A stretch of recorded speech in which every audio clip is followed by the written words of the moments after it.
Welcome to Pillowtime Lore. This is your soft corner of the night, a place where stories live like warm embers, glowing in the dark.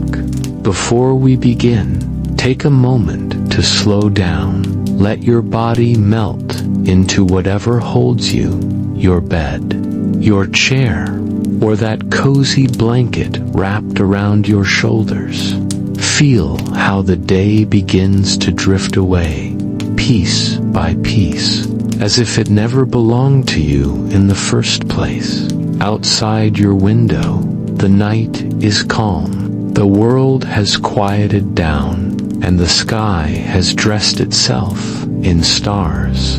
Imagine gentle snowflakes floating in the distance, each one falling without hurry, without noise, just a silent rhythm to remind you that everything is allowed to slow. And here, in this moment, so are you. The glow of a fireplace flickers softly nearby, its warmth wrapping around you like an embrace. The golden light catches on shelves of books, on soft pillows, on every little detail that makes a room feel like home. You breathe in, and the air feels gentle, safe, peaceful. You breathe out, and the weight of today slips further and further away. There is nothing you need to do right now. No expectation, no demand, only rest, only stillness, only the quiet anticipation of a story that will soon take you by the hand and guide you through places that exist just beyond the edge of dreams. So, let the rhythm of your breath carry you deeper into calm. With every inhale, feel your body fill with ease. With every exhale, imagine the clutter of the day dissolving like mist. You are free now, free to wander through the world of tales where time is slower, and every word is a lantern leading you further into comfort. This is Pillowtime Lore, and tonight, a story awaits you.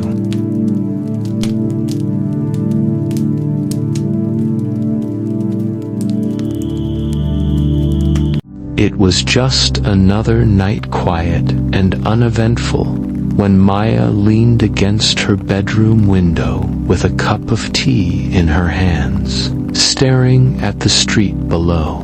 The city was never truly silent yet. At this hour, there was a kind of stillness that wrapped around the buildings. She often watched the rows of apartments across the streets, some windows dark, some glowing faintly with the blue light of a television, but one window in particular caught her attention. At exactly 11:11 p.m., light in that apartment flicked on, sharp and sudden, as if someone had been waiting in complete darkness for the clock to strike that very moment. Maya blinked, taken aback. The rest of the building was lifeless, curtains drawn, lights off, yet that one room glowed like it had something to announce. At first, she thought it was coincidence. Maybe the person living there was just strict with their schedule. Maybe they worked night shifts. Maybe they were superstitious about numbers. She shrugged it off and went to bed. The next night, the same thing happened. The building slept in silence. Then, at 11:11 p.m., the window across the street bloomed with light, again bright and clear, almost waiting for her eyes. By the third night, it no longer felt like coincidence. She found herself sitting by the window with her tea before 11, heart beating a little faster, waiting for it. and when the light came on, again she felt a strange shiver crawl up her arms. It was such a small thing, a light turning on, but it felt purposeful, almost like someone was sending a signal, almost like it was meant for her. Maya had promised herself she would not look again, that she would not give in to the strange pull of that light across the street. Yet, when the clock hands crept closer to 11, she was already sitting at the window, tea steaming in her hands, waiting. The air outside was heavy and still, the kind of quiet that made every little sound echo louder when the light flicked on. Sharp and precise at 11:11 p.m., her eyes widened, not at the light itself, but at what came after. A figure moved across the window, its shadow stretching long against the wall, and Maya's breath caught in her throat. She leaned forward, pressing her face closer to the glass, trying to make out who it was. The shape was tall, maybe a man, maybe a woman, she could not tell. Only a shifting silhouette, pacing back and forth. At first, she laughed softly to herself, shaking her head, telling herself people lived there. That was all, and people moved around their rooms at night. Nothing strange. Nothing worth the wild theories racing through her mind. She whispered that she should stop watching, go back to her book, leave the mystery alone. But the figure kept appearing every night without fail, as though tied to the same rhythm as the light itself. 11:11 p.m. The glow returned, and the shadow followed. Pacing, pausing, pacing again, always the same, always so deliberate. Maya found herself staying awake later, curiosity clawing at her mind. Who was that person? And why did they only appear at that hour? She could not shake the feeling that whoever stood behind that glass was not simply living their life, but performing, repeating a pattern meant to be noticed. And it was working, because Maya could no longer look away. By now it had become a ritual for Maya. Every night, she sat by her window, with her tea cooling in her hands, waiting for the light to blink on at 11:11 p.m. She no longer told herself it was coincidence. She no longer laughed it off. She waited for it the way one waits for an answer to a question that refuses to leave the mind. That night, the light came as usual, sharp and sudden, flooding the apartment across the street. In its pale glow, the shadow appeared to pacing for a moment, then pausing, then moving again. But this time, something was different. The figure was not only pacing, it was doing something against the far wall. Its arm raised, moving in sharp strokes, again and again. Maya narrowed her eyes, pressing closer to the glass, heart quickening as she tried to make sense of it. The figure was scribbling, marking the wall, carving out shapes that looked wild and desperate from a distance. She tilted her head, straining to see, but the glow of the lamp was too weak to reveal details. Still, she could feel the urgency in those movements, as if the person was racing against time, writing a message they needed the world to see. Her mind spun with possibilities. Were they keeping count of days, like a prisoner in a cell? Were they writing names, warnings, secrets meant for someone watching from afar? A chill crept over her as the thought struck her that maybe it was meant for her. Maybe the reason she could not stop looking was because she was the audience, chosen for this strange performance. From that night forward, she was no longer a casual observer. She became a watchful participant, waiting eagerly, nervously, for what the figure would write next. And with each passing night, the obsession grew deeper, binding her closer to the mystery that lived across the street. Maya could not remember the last time she had gone to bed early. Her nights now belonged to that single glowing window across the street. Every evening she promised herself she would not look. Yet every evening she found herself sitting by the glass, long before the clock struck 11. The waiting had become a strange comfort and a strange fear all at once. That night, when the light flared alive at 11:11 p.m., she leaned forward. Instantly, eyes locked on the shifting silhouette.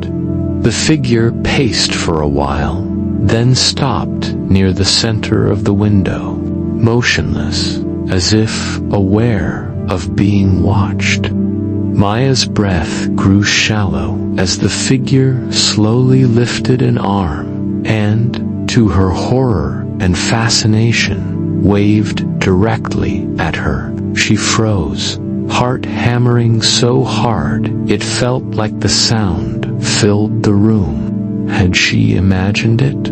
Was it a trick of shadows? Or had someone truly looked straight into her eyes from across the street? The wave was slow, deliberate, like a hand moving through thick air, like a gesture meant not as a greeting but as an acknowledgement, a message that said, "I know you are there." Maya stumbled back from the window, pressing a hand against her chest, trembling with disbelief. Yet, even as fear rushed through her veins, another part of her was drawn closer. Unable to resist, she crept back toward the window, peeking again, and the figure still stood there, hand lingering in the air, unwavering, almost waiting for her to respond. Her own hand twitched as if it wanted to rise, to return the signal, but she pulled it back, whispering to herself that she should not, that this was madness. Still, she remained there long after the wave ended, long after the figure retreated into the dimness of the room, wondering what would happen next, wondering if this was just the beginning of something meant for her alone.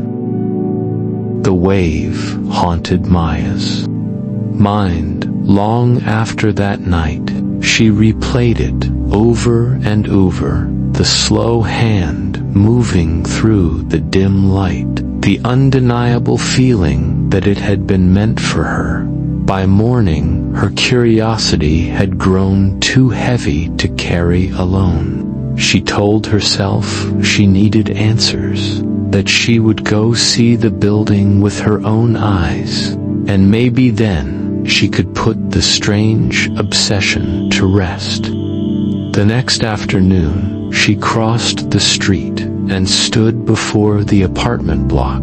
Up close, it looked older than she had imagined, its bricks stained with years of dust and rain, its windows dull and lifeless. She counted carefully until her eyes landed on the exact window she had been watching night after night. To her surprise, the curtains were drawn tight, no sign of light leaking through, no hint of movement inside. She stopped a woman carrying groceries and asked casually who lived in that unit. The woman frowned, as if the question itself was odd, shaking her head, saying that apartment had been locked for years. No one lived there anymore, not since the last tenant moved out a long time ago. Maya's chest tightened. She asked, "Another neighbor?"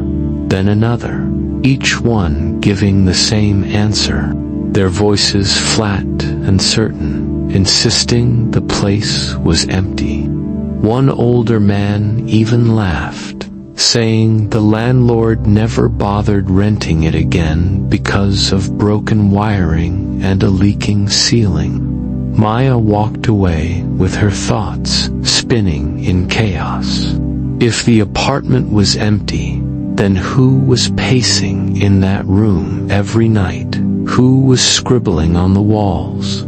Who had waved at her like they knew her eyes were watching? She pressed a hand to her forehead, whispering to herself that maybe she was imagining it all.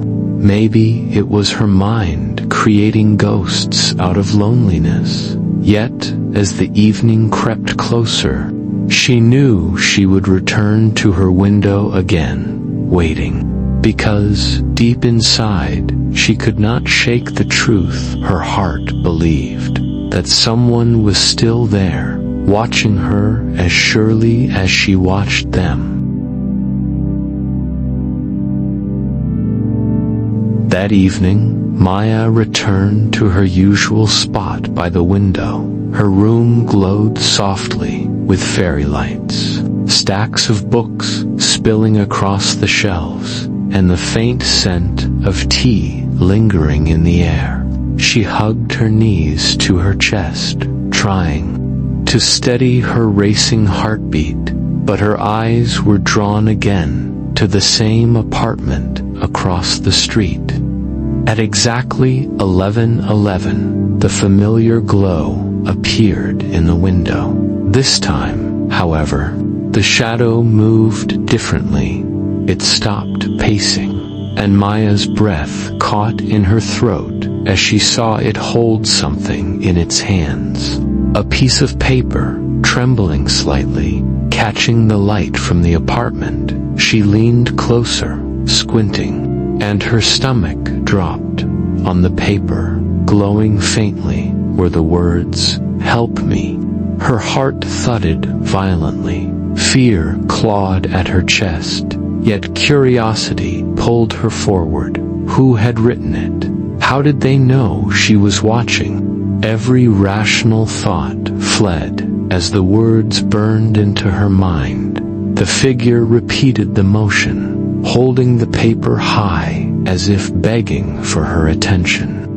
Maya's fingers tightened around the windowsill. She felt both dread and an irresistible need to understand. For a moment, the world outside seemed suspended.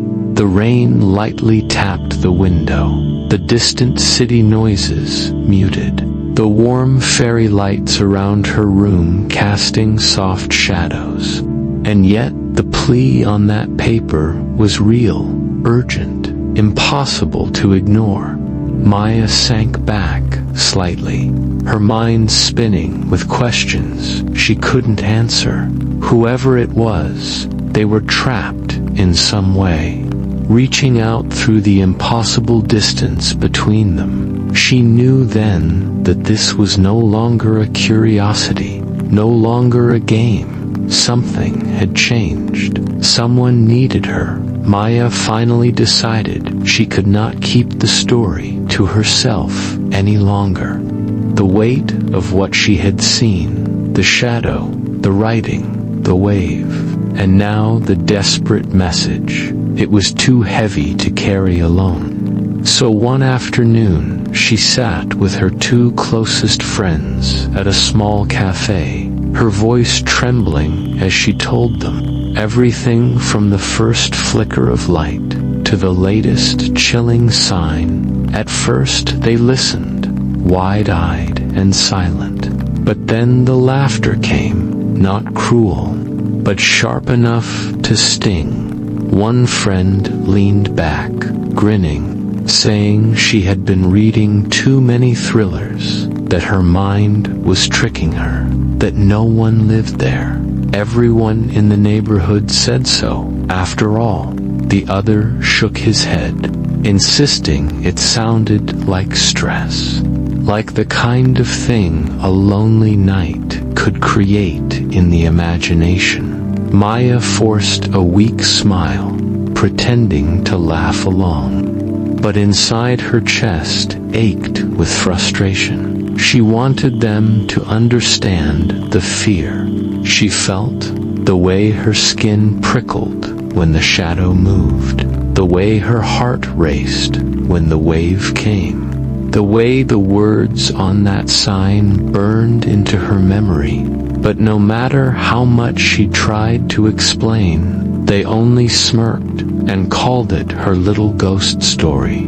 That night she returned home unsettled, their voices echoing in her ears. Maybe they were right. Maybe she was imagining it all. Maybe her mind had woven a story out of flickering lights and restless nights. She sat by the window anyway, telling herself she would not look, telling herself she would not feed the obsession. But when the clock struck 11:11, the light flared alive across the street, steady and certain as always. Maya's heart clenched, for in that moment she knew one thing with terrifying clarity. No matter what her friends said, no matter how foolish it sounded, the truth was still there, waiting for her in that glowing window. The night the storm rolled in, Maya felt the air grow heavy long before the first drops fell. The sky cracked open with thunder, rain lashing against her window in wild sheets. And still she sat in her usual place, trembling but unable to turn away from the apartment across the street. The storm was loud, yet her fear was louder, thudding through her chest like a second storm locked inside her body. At 11:11 sharp, the familiar glow burst through the curtains of that room. Even through the blur of rain, she saw it clearly, as if the storm itself could not hide it. Her breath hitched when the shadow appeared, pacing quicker than ever before, its movements frantic and desperate, no longer the steady rhythm she had grown used to. The figure raised its arm high, scribbling furiously on the wall, each stroke sharp and urgent, like words carved in panic. Maya pressed her forehead to the glass, eyes straining through the storm. And then she saw it. The figure had turned the wall into a message, giant letters scrawled over and over until they almost tore through the surface. 3 words that froze her blood cold. He's coming. She gasped so loudly she startled herself, stumbling backward, her tea spilling across the floor, her hands trembling uncontrollably. The figure kept writing, repeating the words again and again as lightning flashed outside, each strike illuminating the terrifying message, as if the storm wanted her to read it louder, clearer, with no escape from its meaning. Maya's knees weakened, a whisper falling from her lips. Who was coming, and how did they know she was watching? How did they know she was there? Her heart screamed at her to run, yet her eyes refused to leave that window, caught between fear and fascination. Caught between the storm outside and the storm inside her own mind, the storm raged on outside, thunder rattling the glass, rain slamming against the buildings like an endless drumbeat. Maya's chest still shook with the words she had seen written across the wall. "He's coming," echoing in her mind again and again, like a curse she could not silence. She pressed her palms against the window frame, staring, unable to move, unable to look away from the frantic figure, scrawling the same warning over and over. Then, without warning, the light in her own apartment flickered once, twice, and went out completely. Darkness swallowed her room, leaving only the faint silver glow of lightning breaking through the storm outside. Her breath caught, her body stiff, a prickling wave of fear crawling across her skin. For a moment she thought the storm had taken the power, just an outage, nothing more. But then her eyes shifted toward the glass, and she froze in horror, for in the reflection of her own window, framed against the storm and the glowing apartment across the street, she saw it, a figure standing behind her, tall, still. Its outline sharp in the brief flashes of lightning. Her throat closed. No scream would come, only a choked gasp that escaped as her trembling hand lifted slightly toward the glass, as if pointing at the reflection would make it vanish. She wanted to turn, to confirm what her eyes were screaming, yet her body refused, frozen in place, like prey caught in the gaze of a predator.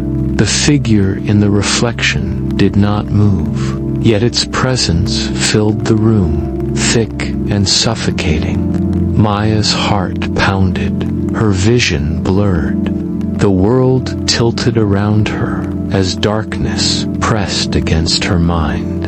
In one final flash of lightning, she saw the shadow lean closer in the glass, and then everything went black.